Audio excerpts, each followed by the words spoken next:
How do you solve a problem like a Formula 1 car? 9 out of 10 teams can't answer that question, but apparently Red Bull can.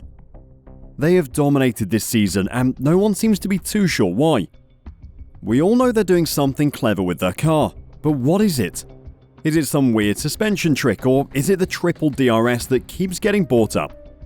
Today we have some data for you that might help answer the question, or at least show you where to look. Let's check it out.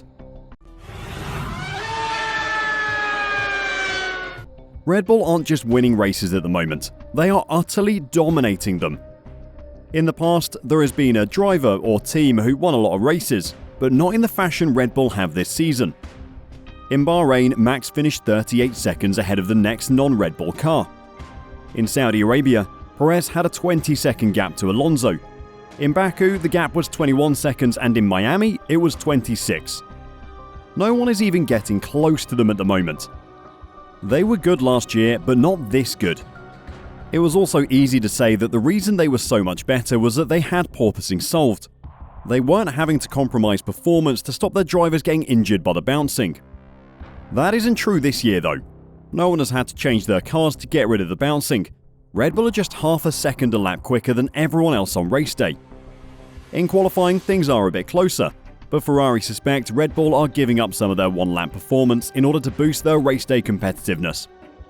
Asked to explain why his team are losing to Red Bull in race trim, Ferrari driver coach Jock Clear said, "We have to take our hat off to Red Bull and say they're doing something very, very clever.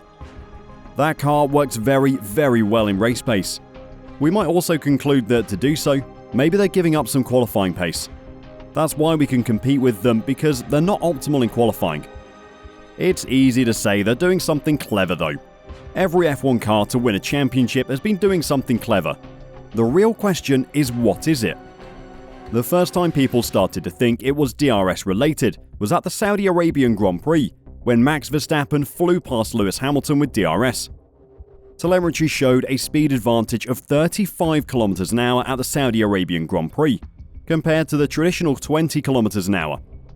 As Lewis Hamilton put it, "I don't know why or how, but he came past me with serious speed." It was obvious it wasn't just down to engine performance, unlike Mercedes in the turbo hybrid era of 2014 to 2021.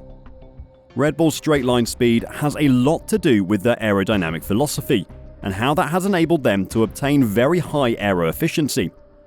It was after the race in Saudi Arabia that people started saying triple DRS a lot when talking about Red Bull's advantage. But what is it, and why has Red Bull got it? It's really important to understand that triple DRS is not something new in Formula 1.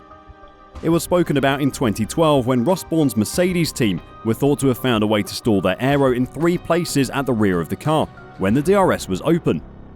DRS without any aero trickery doesn't even stall the aero on the rear wing, it just massively reduces the drag created by the rear wing's main plane. A double DRS would mean that the aero was massively reduced in 2 places. Stalling the aero on any part of a Formula 1 car is apparently pretty much impossible, unless you're running an incredibly non-optimal setup. With DRS open, the current cars see a roughly 30% reduction in drag produced by the rear wing, and a roughly 15% reduction in drag produced by the overall car when you count the knock-on effect of DRS opening on other parts of the aero map. Red Bull are getting a higher percentage reduction in drag from the overall car when they open their DRS though, and while that isn't due to the aero stalling in 3 places, like a lot of the media will say, it could be due to the knock-on effect of their DRS being open, being larger than that of the other teams.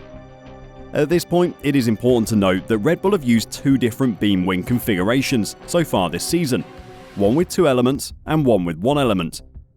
Their DRS is far more effective when they are using the single element beam wing, like they did in Saudi Arabia, when Lewis Hamilton was shocked by how fast Max Verstappen went past him.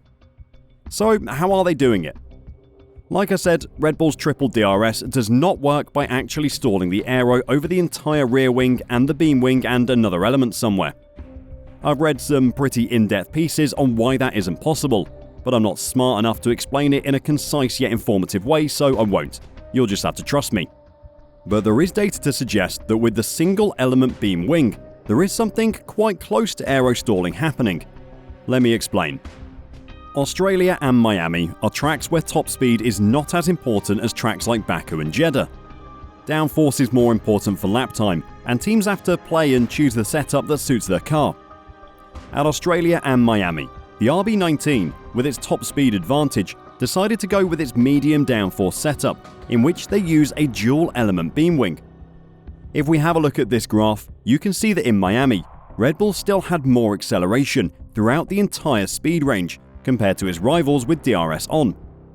In Australia, the Red Bull went for a high downforce setup relative to Mercedes, but was still able to clock higher speed traps. What is important to notice here is the trend of the lines. For both of these races, the lines between the DRS on and off are either almost parallel or converging. This is what you would expect as drag increases to the second order of magnitude with velocity, whether DRS is on or off. That means drag increases 100 times faster than velocity. Jeddah and Baku are very different though. These two tracks require you to go as fast as reasonably possible in a straight line to achieve the best lap time. You would call them speed sensitive. These are tracks where Red Bull switches to its single element beam wing.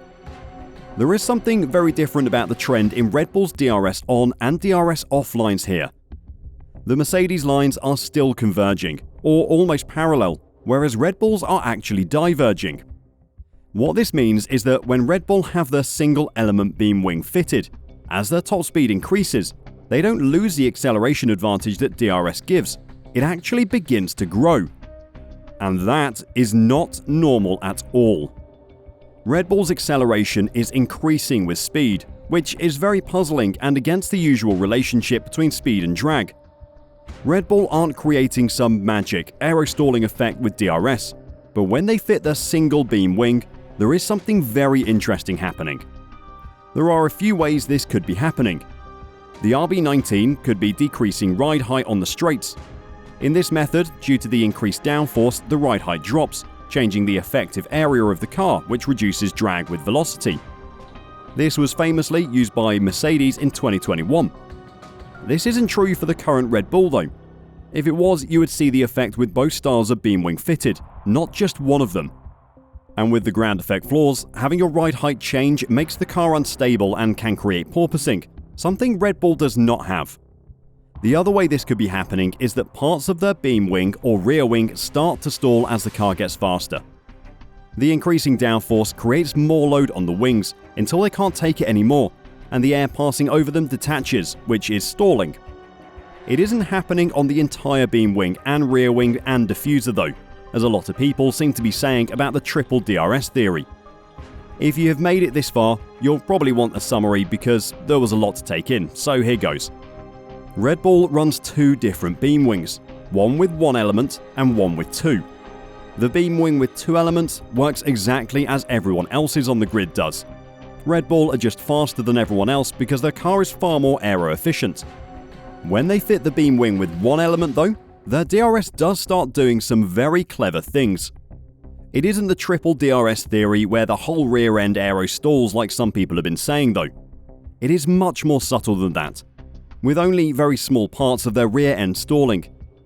It is still very clever and is still providing a big advantage, just not in the same way as you might have thought. Do you think any of the other teams are going to be able to replicate this? Or are Red Bull always going to have an advantage when top speed is critical and they can fit their single element beam wing? Let me know what you think in the comments, and when the Monaco Grand Prix is on, have a look at Red Bull's beam wing. I bet there's two elements to it. Until next time, drive safe and bye for now.